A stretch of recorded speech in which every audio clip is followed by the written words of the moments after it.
अभी 4 फरवरी को जो मीटिंग हुई, इससे पहले जो मीटिंग्स हुए हैं के बाद, एपेक्स और केडीए बनने के बाद, एपेक्स और केडीए के जॉइंट एग्रीमेंट के बाद, 4 पॉइंट एजेंडे के बाद, और 4 पॉइंट एजेंडा में आप जानते हैं सरफहरिस्त स्टेट, सेकंड पे 6 शेड्यूल, थर्ड पे job reservation recruitment PSC, fourth पे पार्लियामेंट्री सीट।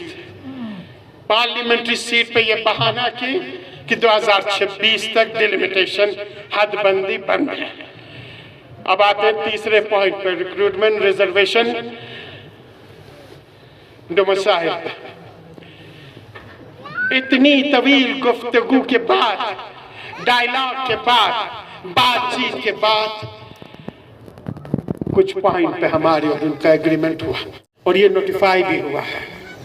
सबसे हाईएस्ट रिजर्वेशंस है 2019 के बाद 15 साल के लिए, 2034 से पहले तक कोई डोमिसाइल नहीं होगी।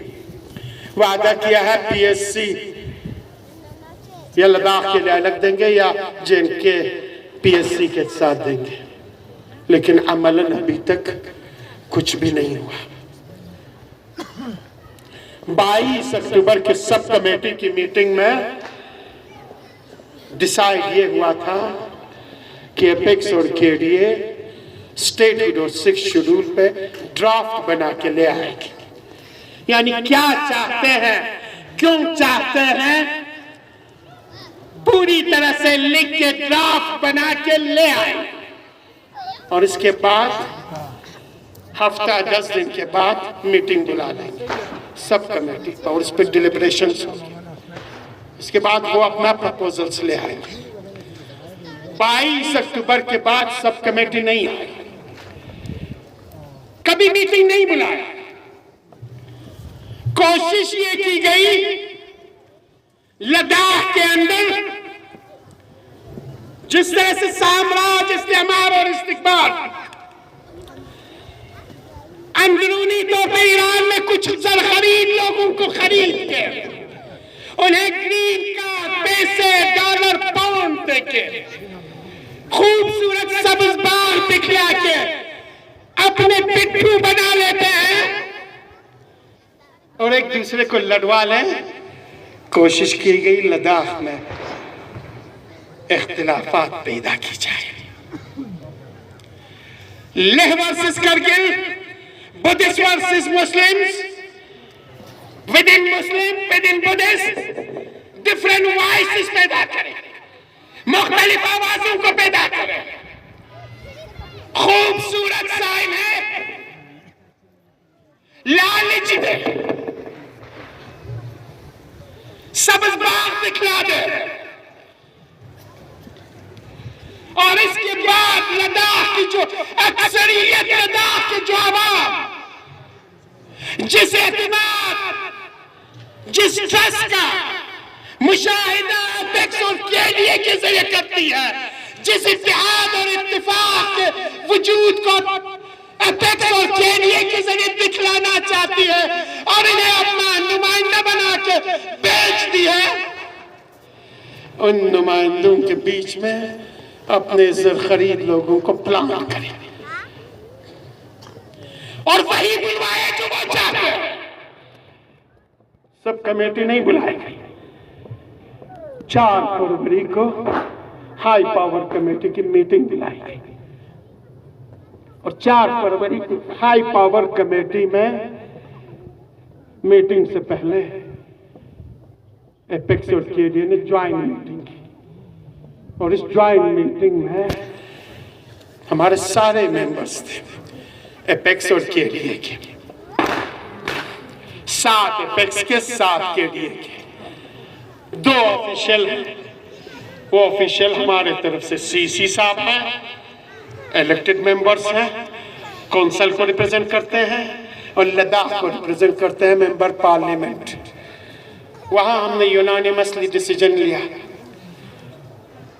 कि हम अपने इस ड्राफ्ट प्रपोजल्स के साथ जाएंगे और इसी ड्राफ्ट प्रपोजल पे स्टेटहुड और 6 शेड्यूल पे इनके साथ बात करेंगे और इसके बाद कहेंगे इनकी तरफ से क्या ऑप्शंस आती है।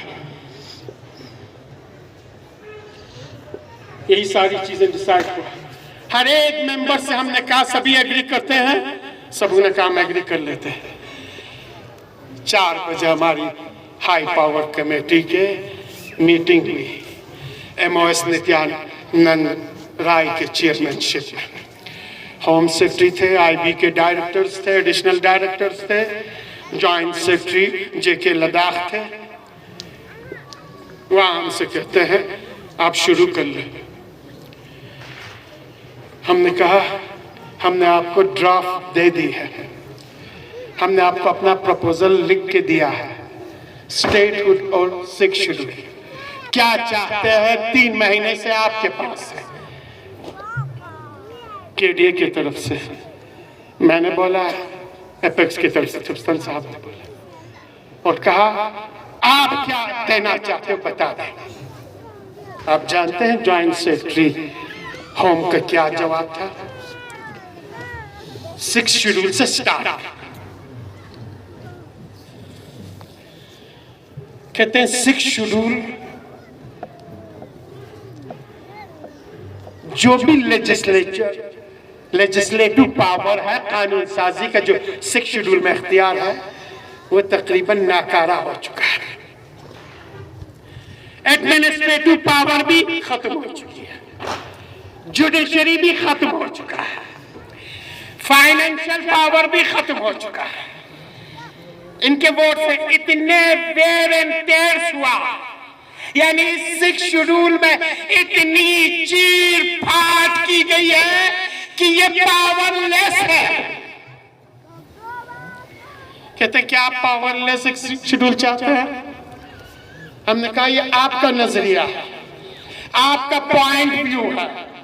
हमने जिन लीगल एक्सपर्ट से, कानून के जानकारों से, जुडिशरी के जानकारों से, लीगल एक्सपर्ट से कंसल्ट की और हिंदुस्तान के सबसे बड़ी अदालत उस्मा सुप्रीम कोर्ट ने जो जजमेंट दी है, का 6 शेड्यूल इतना मजबूत है, ये आईन के दायरे में खुद एक आईन है, इतनी ताकतवर। हम इसी चीज को चाहते हैं। कहते क्यों आप इंसिस्ट करते हैं पावरलेस 6 शेड्यूल पे? हमने कहा हम इंसिस्ट नहीं कर रहे हैं। Honourable home minister Amit Shah ji ने बोडोलैंड वालों के साथ 2023 में जो एग्रीमेंट किया इसी 6 शेड्यूल में, और इनका ही क्लेम है सबसे पावरफुल 6 शेड्यूल अगर नॉर्थ ईस्ट के 10 डिस्ट्रिक्ट में है तो वो बोडोलैंड है। या आप झूठ बोल रहे हैं या अमित शाह झूठ बोल रहे हैं?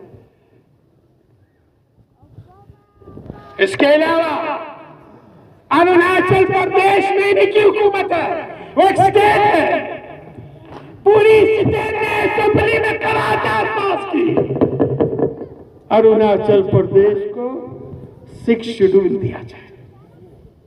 और जब हम लद्दाखी मांगते हैं तो कहते हैं ये पावरलेस है। एडमिनिस्ट्रेटिव पावर भी चीरफाड़ हो चुका है, लेजिस्लेटिव पावर भी चीरफाड़ हो चुका है, फाइनेंशियल पावर भी चीरफाड़ हो चुका है, लेजिस्लेचर भी चीरफाड़ हो चुका है।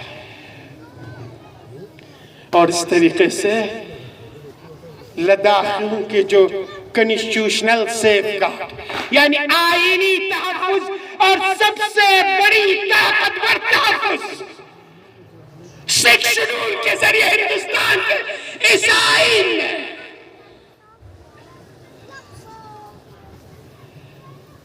अम्बेडकर जी और उसके कॉन्स्टिट्यूशन असेंबली ने दी है ट्राइबल लोगों को। 98% लद्दाखी ट्राइबल से। जब हम डिमांड करते हैं तो कहते पावरलेस। इसके बाद आए आपके स्टेटहुड पे। स्टेटहुड पे इनका एक ही आर्ग्यूमेंट है, और वो आर्ग्यूमेंट जानते हो क्या है? कहता है आपके पास इतनी रिसोर्स नहीं है, इतनी फाइनेंशियल पावर नहीं है, इतना, यानी आपके जबान में, आम जबान में कहें, आपके पास इतना पैसा नहीं है कि एक स्टेट को, फुल फ्लेज स्टेट को चलाया जा सके। और कहता है हिंदुस्तान दूसरे जगहों पे दूसरी रियासतों को ग्रांट अगर देती है, इमदाद देती है, तो सिर्फ कैपेक्स के लिए देती है, रेवेन्यू कंपोनेंट में कुछ नहीं देती है। और जब हमने इन चीजों के जवाब देने के लिए इनको कहा, हमारे लीगल एक्सपर्ट बाहर बैठे हुए ने बुला ले, तो कहते नहीं बुला सकते आप। फिर हमें पूरी लीगल सेल को बुलाना पड़ेगा। इतनी सफेद झूठ उस बड़ी मीटिंग में बोल गए। जब हमने चेक करके देखा तो नॉर्थ ईस्ट स्टेट को रेवेन्यू कंपोनेंट में, यानी सैलरी में, पेंशन में, तनख्वाह में, ग्रेजुएटी में, जीपी में 40%, 50%, 60% ग्रांट देती है। हिंदुस्तान में कोई रियासत नहीं है जहां के टैक्स और रेवेन्यू सेक्टर में ग्रांट नहीं देती है। और जब लद्दाख पे आए तो कहते नहीं हो सकता। कहते आप दो चीजें मांग रहे हैं, आप स्टेटहुड और 6 शेड्यूल, ये ओवरलैपिंग हो जाएगा, यानी एक दूसरे पे तजावुज कर लेगा। हमने कहा जब आपका 3 टायर सिस्टम पंचायत से लेकर ब्लॉक से लेकर जिले तक ओवरलैपिंग नहीं कर सकता है, तो हमारा स्टेट और 6 शेड्यूल कैसे ओवरलैपिंग कर सकता है? यानी घुमा फिरा के इस तरीके से प्रोजेक्ट कि ना हम आपको 6 शेड्यूल दे देंगे। वो झुंझुना आप सुन चुके हो, वो है टेरिटोरियल काउंसिल के नाम से। अभी इन्होंने यही झुंझुना नागालैंड के ईस्टर्न स्टेट्स के 6 डिस्ट्रिक्ट्स को थमा दिया एग्रीमेंट करके। होम मिनिस्टर अमित शाह जी, नागालैंड के स्टेट गवर्नमेंट और नागा पीपुल्स फ्रंट, इन तीनों के साथ मुआहदा करके क्या दिया है? वो दी है फ्रंटियर नागालैंड टेरिटोरियल अथॉरिटी, यानी हमारी इस काउंसिल के शक्ल को रिब्रांडिंग करके, रीनेमिंग करके, और डेमोरमी तक्स नंगोस पुगामा तेना काउंसिल सीसी के बजाय सीएम लगाया, डिप्टी सीसी के बजाय deputy CM, deputy CM, deputy CM, दोनों को कैबिनेट स्टेटस दिया। हमारे सीसी को कैबिनेट स्टेटस है। यहाँ पे 30 मेंबर है, वहां 41 मेंबर दिया है। वहां पे भी आइन लेजिस्लेटिव पावर के स्टेट के अंदर रखा है, कोई इख्तियार नहीं है। सिर्फ झुंझुना थमा के, रिब्रांडिंग, रीनेमिंग करके अब वही झुंझुना आपको और हमें देना चाहिए। और उसमें आपके एपेक्स और केडीए के लीडरशिप ने यूनानिमसली एक वॉइस के बगैर, और वो एक वॉइस कुंजस डुल्मा है, हमारे केडीए के मेंबर। थोड़ा सा मैं आपको बता दूं, आप जानते हैं जब केडीए बना हमने इनको दावत दी, इन्होंने कहा हम केडीए को सपोर्ट नहीं करते, केडीए के एजेंडे को सपोर्ट नहीं करते। केडीए और एपेक्स ने ज्वाइंट एग्रीमेंट किया, ज्वाइंट डिक्लेरेशन हुआ, 4 पॉइंट एजेंडा हुआ, फिर दावत काम ज्वाइन नहीं करेंगे। इसके बाद एपेक्स के इंटरवेंशन से उस वक्त के एलबीए करगिल के प्रेसिडेंट, आपको याद होगा, जो इल्जाम लगाए देशद्रोही होने का, पाकिस्तान और चाइनीज एजेंट होने का, हम इन इल्जामात को सिरे से निकाल देते हैं, सिरे से मुस्तरद कर देते हैं। ये लद्दाखी है जिन्होंने 48 के ज़ोजिला जंग से लेकर 62